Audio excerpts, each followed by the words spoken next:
Foot থেকে এখানে 14 ইঞ্চির নিচে, তারপর এখান থেকে এই পর্যন্ত 5 ইঞ্চি 5.5 ইঞ্চি পর্যন্ত পকেট দিব।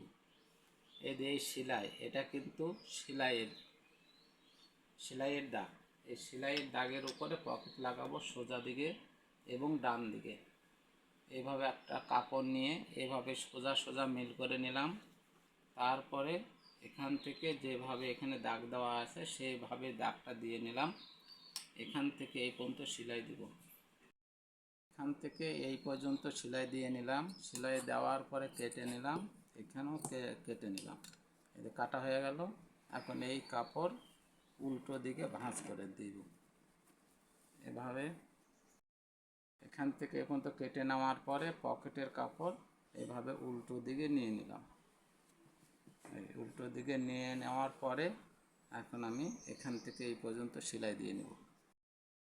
এখান থেকে এই পর্যন্ত সেলাই দিলাম। এখান থেকে কিন্তু 1/4 ইঞ্চি দুই সুত দিয়ে সোজা সেলাই এনে আবার এইটুকু সেলাই দিলাম। তারপর পকেটের কাপড়, এই পকেটের কাপড় নিচ দিকে ভাঁজ করব।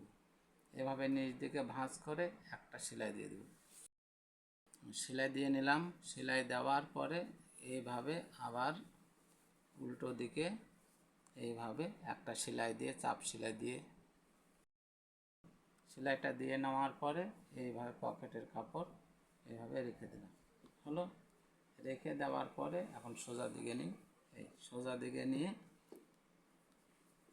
এখান থেকে একটু সেলাই দিয়ে আটকে নেব, এখানেও সেলাই দিয়ে আটকে নেব।